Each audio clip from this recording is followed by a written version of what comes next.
Guys, welcome back to my channel. Today we're going to do another PMR446 radio review, and I have the small, very compact Midland XT10 PMR walkie-talkies / two-way radios.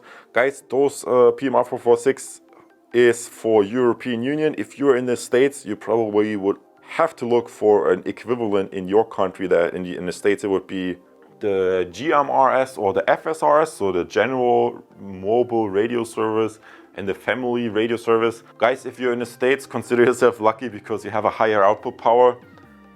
The PMR446 in Europe is limited to 0.5 watts, which is arguably not a whole lot, but still, you're watching the introductory part right now. In part 2, I'm going to do an unboxing. I'm going to show you a few close-up shots of these entry-level radios. I'm assuming there's not going to be a lot of accessories in here, but it's still going to be nice to see the build quality and the unboxing. And then in part 3, I'm going to do somewhat of a range test and walk to some distance points and transmit, and then you're going to see the recording and hear the sound quality. How does the radio perform the further I go away? And then in part 4, I'm going to do a quick summary and conclusion. Guys, awesome you have tuned in. Let's get started with the unboxing and then just jump right to the range test. I see you in the next part. Let's go. So guys, then let's have a little bit of a closer look at the Midland XT10 PMR walkie-talkies. Let's see how I can get those out of the box here. Always a little bit tricky to figure out. Every product is packaged slightly differently.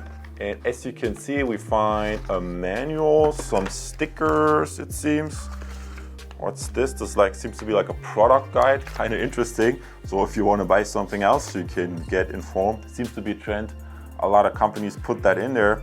And yeah, what I noticed, not sure if you know that, but if you want to get a real big range, I think CB radios, usually the Citizen band, should have a much higher output power than these PMR radios. Granted, the Citizen band is lower in the frequency spectrum, so you're probably going to need a much bigger antenna, which could be a downside. But I just wanted to mention this since I'm seeing this here in the manual. Now I gotta have to figure out how to get to these radios. I probably have to take the whole package apart.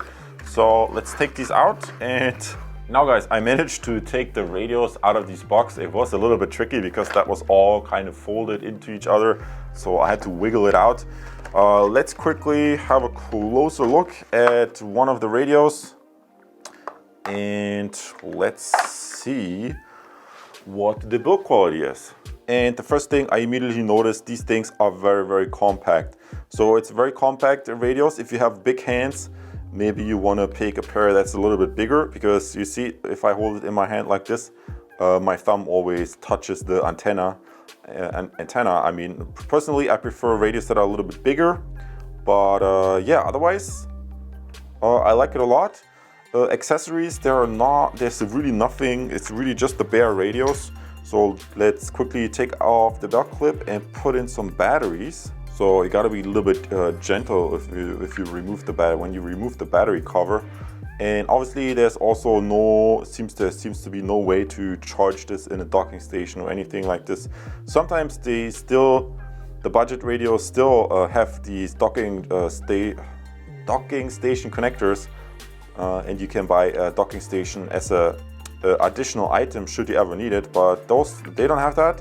Let's just put in a pair of standard throwaway one-time use batteries.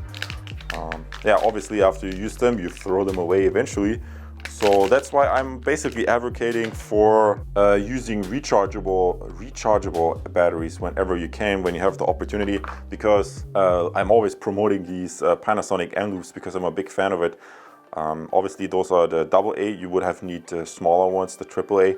But yeah, I mean, you can recharge those a great many times, and that's just gentler to the planet. But for the review, we're just gonna stick with these one-time use ones. So let's quickly put this in, power on the radio, have a quick look at the menu, and then we should be ready to go. So I powered it up, and as it seems, you push the menu button to change the channels, channel 1, 3, and so on. And it seems to go up to channel 16, which is kind of nice. I usually like to test on channel 3. So let's confirm that.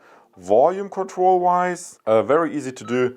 just push the buttons here. It has 9 levels, so I'm gonna pick the loudest one right now. And yeah, you have like a key lock function. You press this down. So I like what I like about the Midland radios is very easy to use from all I can see. So why don't we just get rolling with the range test? Should be fairly straightforward. So far I like it, and because of that we're just gonna jump to the range test. Guys, let's get rolling with the range test. I'm excited to see how the sound quality of those two-way radios is gonna be. Let's get started.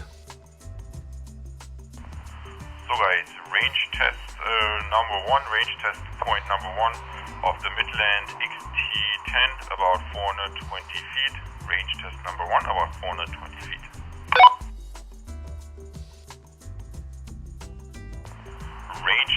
Range test of the Midland XT10, test point number 2, about 790 feet. Still very close. Test point number 2 with 790 feet should be still good quality. Test point number 2.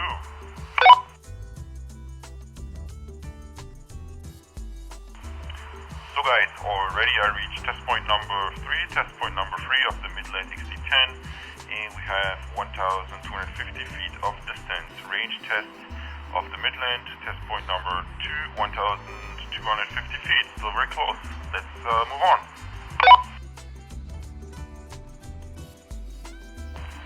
Range test point number 4, about 1,540 feet of distance. Test point number 4 with 1,540 feet of distance. Range test number 4.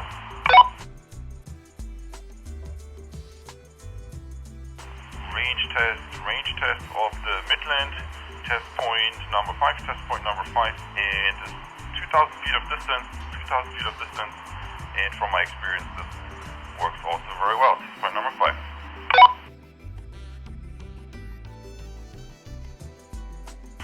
Range test point number 6, distance about 2,300 feet.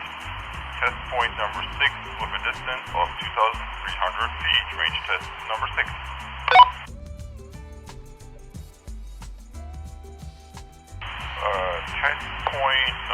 Test point number 7, and we have reached about half a mile, or 2,600 feet of distance. Range test number 7 with 2,600 feet, or about half a mile. Should still work fine. Point number 7.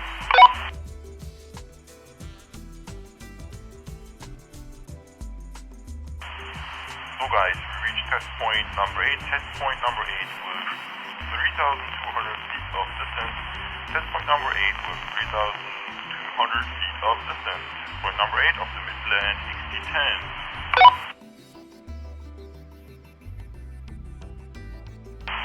So guys, range test about 3/4 of a mile. We have reached test point number 9, and 3/4 of a mile. Let's see how the sound quality is. Really nice weather today. I'm enjoying this, taking a walk here right now.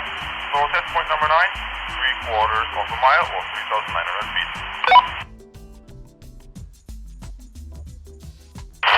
The distance of about 4,900 feet. Test point number 10 with a distance of 4,900 feet. Almost double. Test point number 10. So guys, awesome. This concludes the review and range test of the Midland XT10 PMR446 two-way radios. Really nice, a small little package for the occasional user.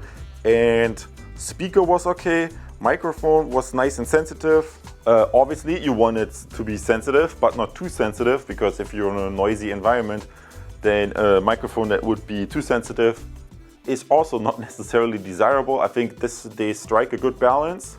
And yeah guys, I invite you to drop by my channel page, because I have a bunch of other radios that I reviewed as well, such as the Retevis RT24, which personally I like a lot too, because you can program it with a USB programming cable. Not sure whether you have seen something like this before, that there are some radios you can connect with this connector and then program it with a software on your computer, like for example changing the frequencies, raising the output power, or even enabling a scrambler.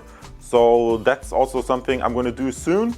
obviously for demonstration, for educational purposes only, because you always want to make sure you understand the laws and regulations of your country.